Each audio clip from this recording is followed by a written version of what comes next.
T minus 8, 7, 6, 5, 4, 3, 2, 0.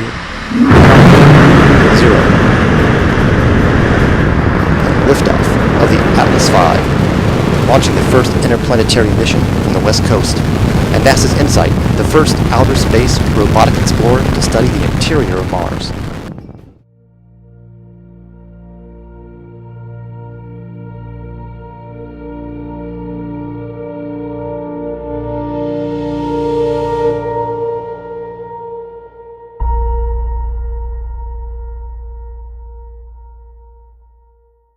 I'm Irena Cronin. I'm with Retina. I'm sitting here at NASA JPL, which is awesome. I'm here with Victor Liu and Sasha Samochina. Samochina. Yeah. Okay, great. Victor and Sasha work in spatial computing, basically virtual reality and augmented reality. JPL and NASA has been using virtual reality for quite some time now, internally. I know that. It's only been very recently that the public is much more aware of what NASA is using virtual reality for, actually developing experiences about Mars, and other types of things that are educational. So I am very happy to be here with you today, and I'm extremely curious to know what's in the pipeline about what you're currently working on. Sure. I'll start. We're working on a number of projects that affect our primary users, which are our scientists, our engineers, and astronauts. And then, of course, by extension, the general public as well. And so for our scientists, we have a capability that allows them to meet together in a virtual environment. Our primary focus is on Mars, right? So the Curiosity rover takes a bunch of images. We can then take those images, reconstruct a 3D model of the world, and then the scientists can meet on Mars. You have these virtual meetings where their avatars can come together and study what they've experienced so far and where they want to go in the future. So that tool is called OnSite. Just to mention, that's kind of our oldest tool that we created. It's almost 4 years old now. It's something that I want to stress is being used as a practical application of augmented reality coupled with WebGL. So it's something that different scientists all across the whole entire world can put on a headset or log in to a certain session and meet at a certain Martian day or sol, as we called them, and be able to kind of study the different formations and outcrops. So it's mainly for geologists. It's for scientists that study the geology of Mars. So we're trying to kind of make an Earth analog to how they would do the kind of studying on Earth. So they're able to actually be there with the rocks, see dimensions. In the past, dimensionality was looked at through an anaglyph, like a red and cyan photo, and now you're actually able to be immersed in the real data, which is kind of amazing. So it's something that we use, and I think when we talk VR, when we talk AR, when we talk immersive, as you want to, spatial computing in the future, in the speculative future of what we're doing, I think we've developed something that has been used. And I also want to mention that we did win Software of the Year last year for the agency, so this kind of work is being kind of at least seen by NASA as very forward-thinking and important, and seeing it at the same kind of level as other software that's created here, which is a huge step in what we do.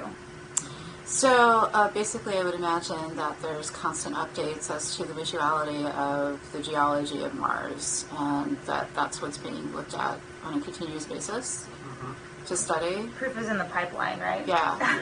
So what they have before our tool was available was just the pictures that were sent back from the images, right? But it's just only 2D assets look at a 3D world. Right. And so we've kind of transformed the way that they think about this data set, because now we can create 3D content that they can navigate immersively and start to make decisions in this extra additional dimension. And still kind of, when you're on the web part of OnSite, you're able to match up the 3D world with the 2D world. So let's say I pick a point right here, and I'm in the immersive world. I'm wearing a HoloLens. I'm immersed on Mars. I pick a point here, but then when I'm on the web, I'm able to actually see every photo that Mars Curiosity took of that particular point, and you get a little menu. So then you're able to click on the 2D image, and it shows you where that point is on a 2D image and in a 3D plane. So it kind of helps you orient yourself in a way that you can do science in a place that's very, very far away. That is really amazing. Provides really good Actually. spatial context. Yeah. And, if we talk about the future, if it works for Mars, it works for really any remote environment. Right? So we're looking at doing this for small bodies like asteroids, looking at doing this for the space station, for lunar environments, for terrestrial environments here on Earth, places where you can't send a lot of people. Yeah. Right? But we can caves. send robots and things to capture Yeah. this environment and then send it back so people can virtually explore it anytime. Basically, the innovation here is the way in which the pipeline was created that creates the ability to see this data, which is obviously the Curiosity rover taking photos, and then also the orbital data that we have from mostly one orbiter, the Mars Reconnaissance Orbiter, but also other orbiters that have been kind of going around Mars for over 10 years now. And so we have all this data, and it's just a matter of how to visualize Syncing that it, data. yeah. So basically, I'm sure that it will probably be used in the future for behavioral kinds of analyses too, right? Not just geological. Because the idea is that you will have astronauts that will finally get to Mars, and you want to see kind of the effect of what the living arrangements might be when you're there, which will be drastically different. And it's hard to kind of, people talk about what that might be, that you wouldn't be able to go outside and all kinds of other issues. So to be able to kind of have a narrative of how that might be and then to visualize it and live through it, that's just a guess. There's a lot of thoughts about how to Yeah. apply, use this technology for psychological benefits. Yeah. Right, and it's almost the reverse of how we think about it here on Earth. Right, here's we want to use VR AR to take us to places we can't go. Right, like to go to Mars or to go to a concert or go to a football game or somewhere else. Right. Yeah. I think for the astronauts, as they go further and further away from Earth, they're going to want to go to places like here, right? Their backyard or a pool. Their living room. Yeah. That's what I always think about, is that when you're on the flight to Mars, it's a long flight. Yeah. And I'm sure at that point, astronauts, and I'm not an astronaut and will never be, but they probably have the one moment where like, what have I done? And to go back and to kind of see their lives and walk around their house and see, even if it's a recording of their family or their pets or whatever they want, I think would be very comforting. And there are a lot of studies currently being done kind of in an academic level of the effects of VR and AR on both the psyche and on people that are differently abled, etc. How haptics can be a really big deal in giving feedback and training. For getting certain things to function in a way that they couldn't without that sort of. Are you using robotic haptics with the VR yet? Or Not currently. Yeah. We've experimented with haptics, but we've experimented with robotic arms and how to kind of immersively operate robotics, the human-machine interactions. I think it's coming along, but the technology still has a long way to go. I think for us too, it's just still kind of even figuring out the correct input control. Like the HoloLens has all gestural controls. Experimenting with what if we use an Xbox controller? What if we use a different input? I think controllers are still something that really need to be figured out in the world and what works best. And specifically for our needs, we're working with people that aren't used to the gaming environment, that aren't used to navigating a 3D plane or a 3D world in a 2D plane, let alone being immersed in it, let alone being like, okay, what do I do now? So that's kind of where we're trying to, we have a whole department here that just is human-centered design, and that's what they do. They figure out how to make these things work. We work alongside that department here, and that design is a huge part of what we're doing, and user research, so we're exploring that world. Haptics is like the next step. Yeah. It's like, first let's make them not freaked out about the first step, and then let's take the second. You mentioned HoloLens, so HoloLens 2, the gestures that you have are basically more natural, almost all natural. So if you want to move something, you use your hand the way that you would move it to move something. So it's a great leap forward. And I know developers don't really have it in their hands yet. So I bet you'd like really be happy to get that because you don't have to learn all these other gestures, but you'd rather like they have when they announced it, they had a play piano, a virtual piano, and the person's just there doing that, or they're moving a lever or something, and it's all just regular everyday hand use. And they have these little haptics. I haven't figured out how they do it yet, but there's haptics that are associated with certain things that you use with the HoloLens. So that'll be really good for you guys, I think. Just in thinking through how you see the differences between using virtual reality and augmented reality, do you see different uses between the two and how you're approaching it? Yeah, I mean, we see it as a spectrum, right? Yeah. And just like with HoloLens or anything, we try to use whatever is available on the market and whatever is upcoming, and we try to see what problems it we could apply it to, what problems it could solve. And so we're not necessarily dependent on any specific platform. Yeah. Between VR and AR, currently as of today, AR is just a little bit more approachable, right? Especially the mobile phone type of AR. But even the headsets are a little bit more approachable in the sense that it's inside-out tracking usually. It's usually tetherless, right? And so the burden of the user getting it set up and putting it on is a little bit lower than VR currently, right? I mean, there are devices like the Quest and other things that are going to make it a little bit more approachable. Yeah. Ultimately, there's also I can't see anything else. There's a little bit of that. And so, also, with some of these VR devices, we're going to have pass-through and other things. Right. Being able to maybe even have a mixed reality world. But at some point, the spectrum's going to blend, right? And it'll be all kind of AR, VR, mixed reality. I think so, yeah. In a matter of years, it'll be that spectrum that you can move across. So I want to hear a little bit more about the different kinds of uses. So you're using it for basically internal understanding with the geologists. You're using it for possible psychological, maybe with the astronauts, so they can acclimate themselves better, that kind of thing. What other aspects do you foresee in the future of using VR and AR? Well, we didn't talk, so we talked about the science kind of flavor of things we do. We also have a product that's more engineering based. Yes. So created for engineers, kind of, in my opinion, trying to create a AR tool that is indispensable in the JPL kind of framework of creating a mission.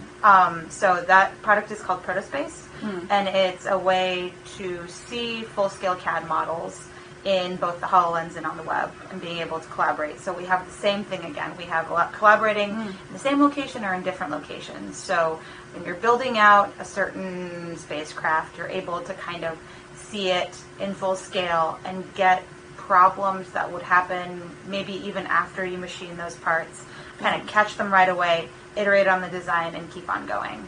So we're trying to get into being kind of a huge part of both the design process and the kind of integration and testing, so actually like putting the thing together part. Yeah. Because there's a really big process with the way missions are put together.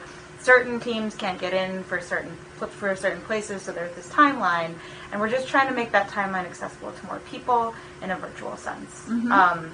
So that's kind of the engineering flavor of what we're doing in this lab. I can imagine that that's really useful, like Yeah. cutting down time, and like you said, something could have been potentially built and you wouldn't notice Right. until after it's built that there's an actual issue. Yeah, and we're It's very using April tags to kind of place objects into space, so we can match up to a non-collocated space for the spacecraft to have the same exact kind of positioning, so we can really see kind of what everyone's talking about. At the same time, we can take those April tags and stick them onto hardware inside of a clean room or inside of a lab and be able to overlay holograms over actual hardware, which, we're doing some experiments with procedural work, but more importantly, just trying to help within the process of building a spacecraft. So that's that project. It's also kind of been a longer term project. It's about 3 years old now. And yeah, that's Protospace. How do you get this built? Who's building it for you? We're making it internally completely. So it's been built and developed and designed here 100%. How big is your team that builds for the spatial computing?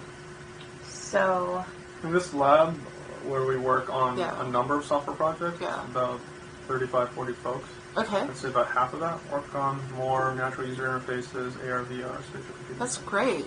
and Wow. each project it Yeah. really fluctuates anywhere from like 5 to 10 people. Mm-hmm.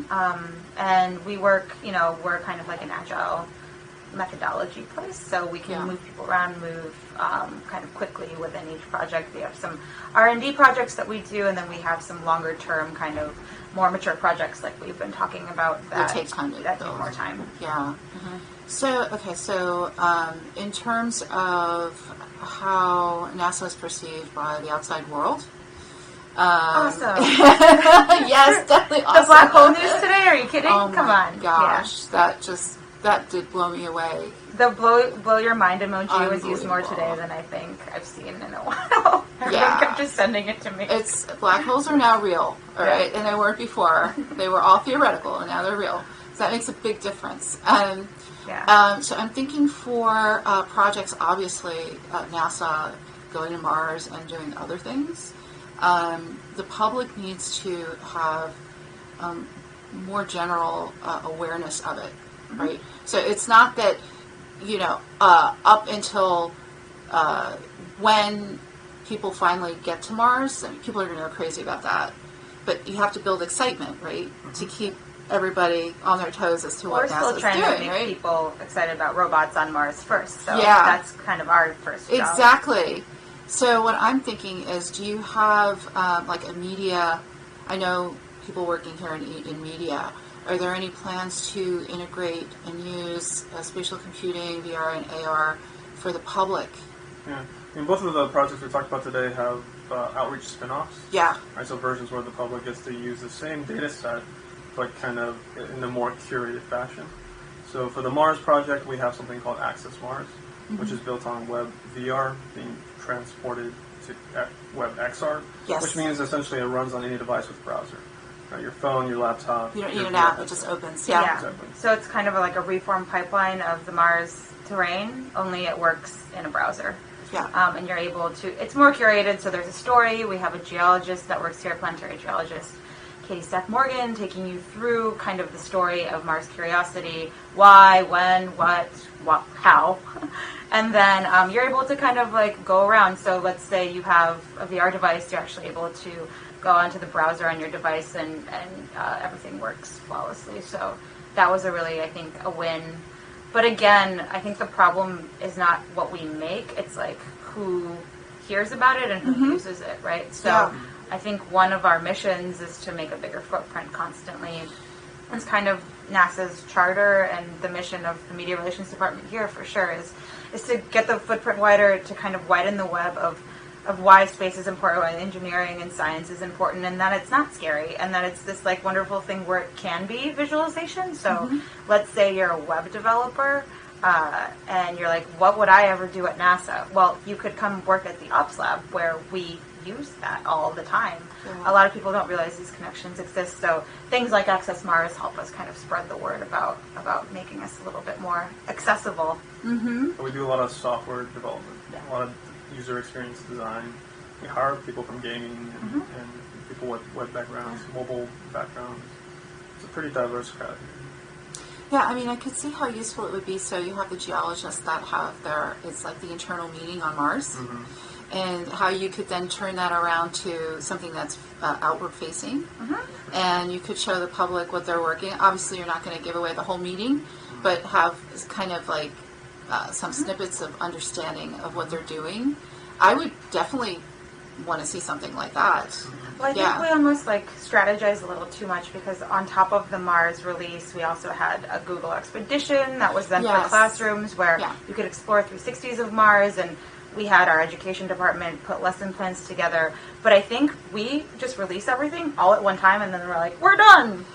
Instead of like a steady maybe drumbeat, because we don't have the time maybe to spend, because it's the thing after thing after thing. Yeah. So I think any help from outside collaborators is always great. Like when, like for Google Expeditions, it was great. Google was like, hey, do you have 360s? Like, yes, we have so many. Right.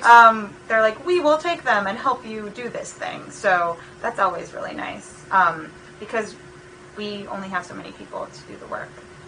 But also, so Protospace has an analog for Outreach as well. It's called Spacecraft AR. Okay. So that's a mobile app, and you're able to actually visualize full-scale spacecraft wherever you are, and you can actually collaborate with another person, so look at the same one. So you're able to see some animations of how Curiosity takes out its robotic arm. Yeah. You're able to explore some, I think there's some launch vehicles in there now, and we're trying to update it with as many 3D assets as we can, as well as, you know, incorporate more human spaceflight stuff, because we do focus on robotics here, but, you know, Johnson Space Center has all of the assets for 3D human spaceflight. Especially so as Apollo Yeah. 50th anniversary. this year. Exactly. it's a big deal Yeah. for NASA. Yeah, I know that there were lots of, this is from last year that I was hearing that there's lots of stuff planned for that, and the media. Yeah. I mean, it is meaningful, and it should be elevated to, for the public to understand what it means for the And I future. think they do, right? But I think that also, yeah, it's hard to tell your footprint when everything's organic. Like, nothing is monetized. We're not looking to make a profit. We're actually looking to educate, which is like a Right. very interesting thing in this world, because I think mostly that's nobody, but not to say nobody's point, but a large organization like this to not want to make any money off of these products, to be like, take these and educate, and to just spread that word, is pretty unique. And so I think it's an interesting problem to have. As soon as people are like, wait, I can take any NASA image and use it in my Access. project, they're like, Yeah. what? And it's like, take it. Take our data, take our Amazing. stuff, make cool things, teach people other things. Like, you're going to make a more creative thing than we can probably make, because we're already doing this other work. So, Yeah. or you can collaborate with people that work here. We're constantly looking for people on the outside to have fresh ideas, and we've actually hired a lot of people that have made really creative things with data, and both data visualization and actually helping as a citizen scientist to make discoveries. So this whole world is possible in this wonderful way, but it's just organizing it sometimes feels like a lot. But we're Right. trying. No, it sounds amazing. So, yeah, what I have in my mind as we were talking, so there's so much information, right, that NASA has, that compiles from so many different places, but visual, theoretical, scientific. It's like all this information. And then you have projects that obviously NASA wants to work on. And that information that you have is basically like fodder for R&D or for media or whatever. It's just there, right? It could be used for so many different things. But because obviously there's people have their own projects and can only only have so much time in the day. And you have to focus on making these things as perfect as possible. That this other stuff that you have, all this information, it's like a gold mine. And that no one, they kind of know that it's there, but they don't know about the individual aspects or pieces that are in there. So I'm really glad that I'm filming this today, just to let everybody know that if you're a creator, if you're somebody that needs IP, like everybody's always talking about how they need to get IP to get their thing off the ground. And IP is incredibly expensive when it comes to like Hollywood IP or, you know, using anything that you'd have to pay for to get, right? Right.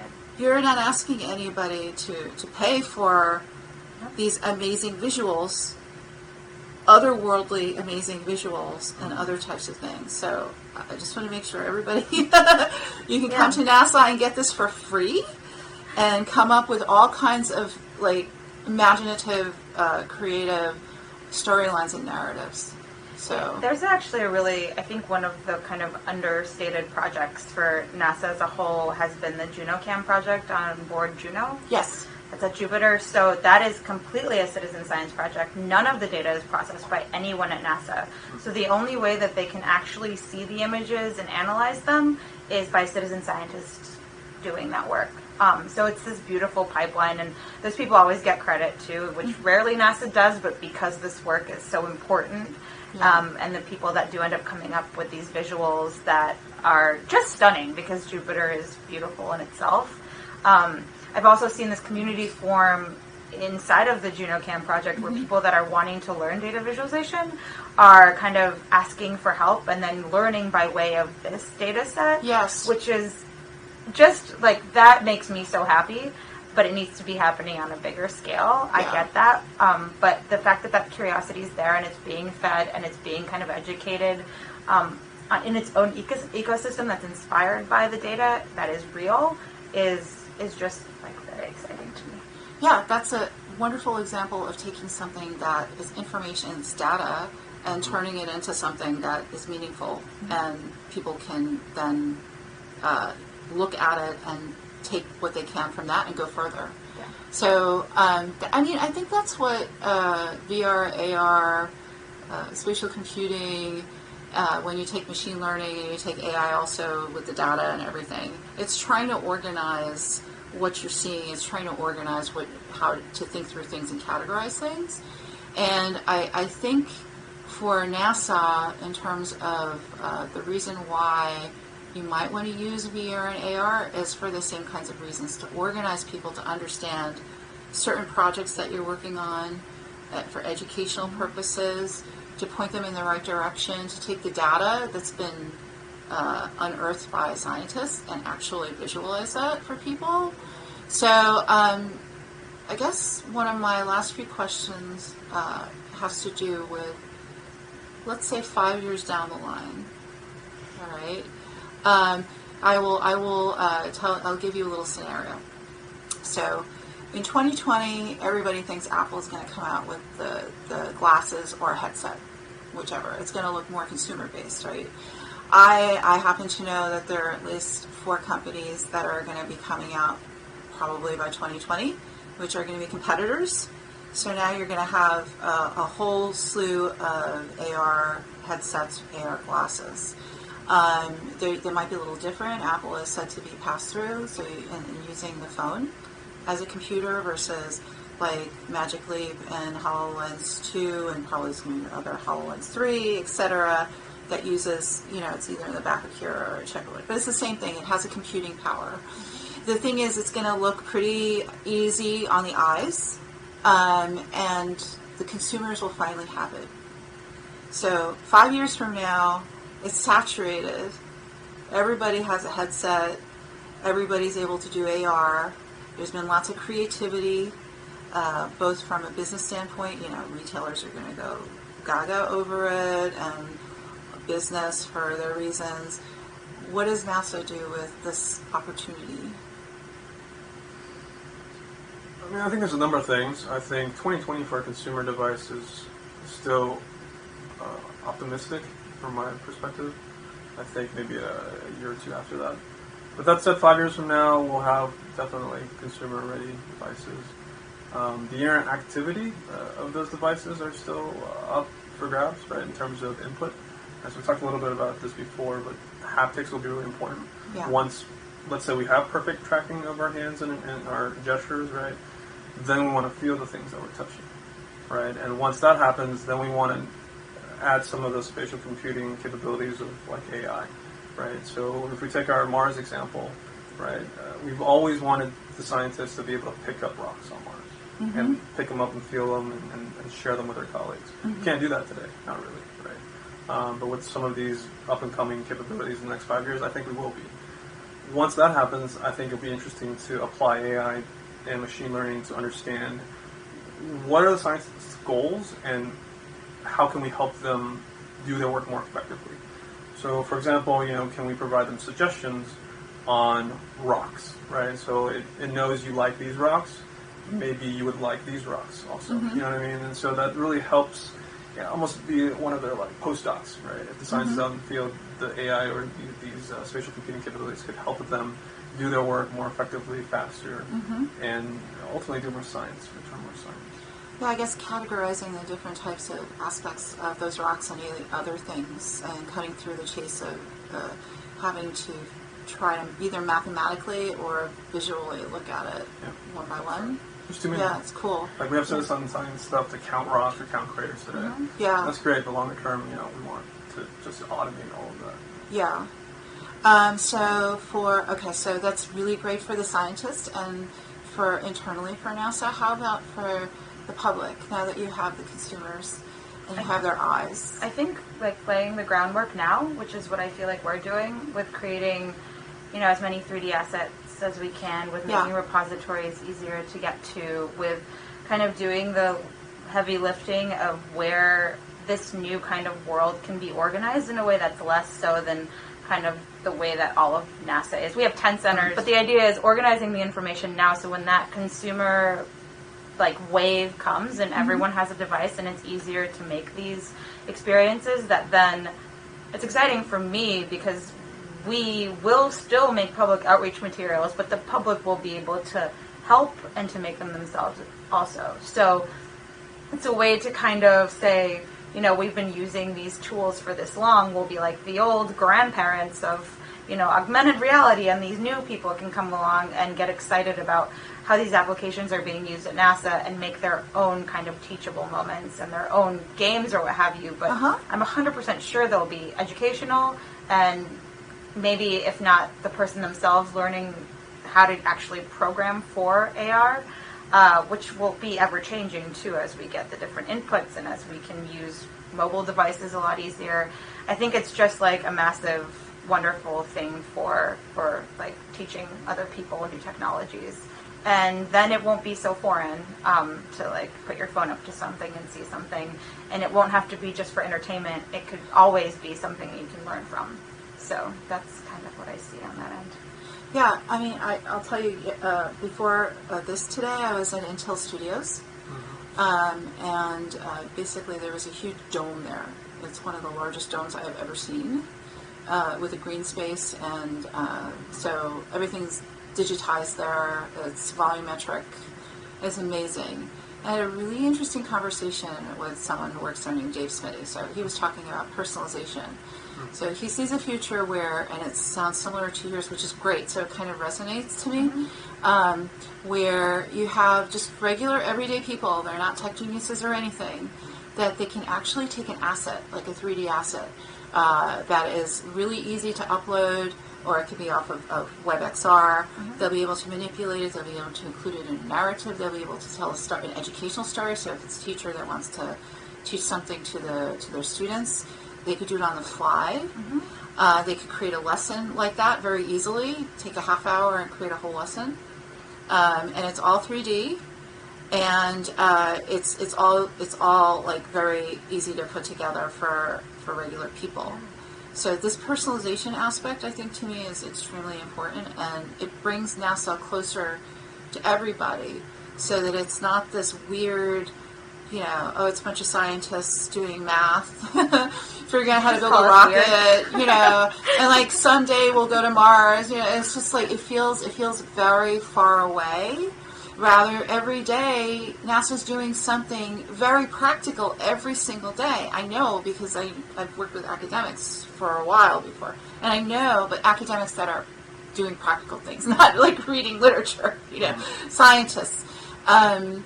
So I think that's extremely important for NASA to be able to, first of all, get a whole thing about funding, for sure, continued massive amounts of funding to be able to do what you want to do, because there's also stuff that's bigger than Mars, right? I mean, I can envision other things. Absolutely. Right? Yeah, absolutely.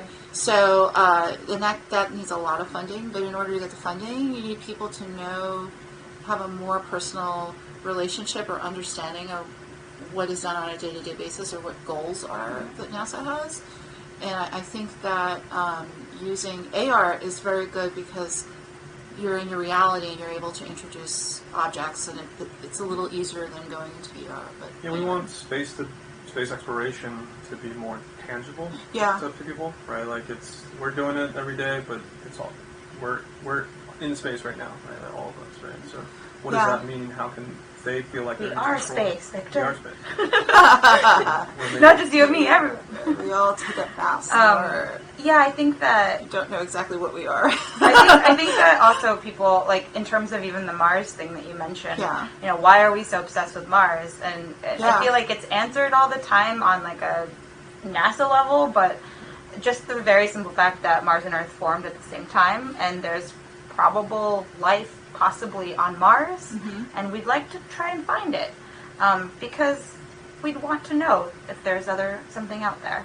And that's really a huge goal of NASA too, is to find some sort of life somewhere else, because why wouldn't we want to do that? But, you know, it's just, that's not what we do every day. We just try to help the bigger thing. And, you know, science comes in all shapes and sizes, from shooting up into space as an astronaut to Right. drilling into tiny rocks all day long to try and test different materials, to sewing the covers that go on spacecraft. Like, NASA really does cover the whole gamut of what you could do with your career, I think. Yeah. It's just, I think, a matter of hearing that enough times from people that work here. So, Right. Yeah. Just dispel the myth that it's just the rocket ship yeah. that's going in the air. We don't even make, you know, we're called Jet Propulsion Laboratory. We don't even do propulsion anymore. We don't make launch vehicles. Yeah, We people just think- put the payloads on Yeah. top that go to space. So Uh-huh. that's no longer our expertise. People think we're all rocket scientists or with PhDs or crazy academic, you know, backgrounds. I think we're just a normal institution with really ambitious goals. Yes, that's great. It's dedication and vision, I think, that kind of balance JPL out specifically. That's kind of the way people are here. Dreamers and doers at the same time. Yes, that's the practical aspect that I think with having spatial computing, with having VR, and then having the headsets, especially with AR, it can bring that closer to people to Yeah, understand. Absolutely. Excellent. The long-term dream we always talk about is, you know, well, after the next 5 years and the next 10, 20 years, we're going to have humans on Mars, Yes. right? And the next time we have that type of interaction, you know, it'll be the biggest media event in recorded history, right? I mean, I think the last time that happened was when we landed on the moon, Mm-hmm. right? When most of the Earth was tuned in via TVs. Mm-hmm. I think the next time we do this, it'll be immersively, right? Mm-hmm. And it'll be interesting because if we That have the would be data amazing. already, we could already be there Yeah. welcoming Yeah. the astronauts as they Oh land. my gosh. So it's Yeah. that type of co-presence we're working on today, but it'll definitely be in place by the time the astronauts get to Mars. That is a great way of ending the interview. Thank you so much. I Thank love you. that visual. I want to be there when that happens. We'll all be there. Excellent. Great. Thank you Thank so you. much, Victor and Sasha. And hopefully, might be back in a couple of years to see where we are down the line when we have those AR glasses. Sounds All good. right. Thank you.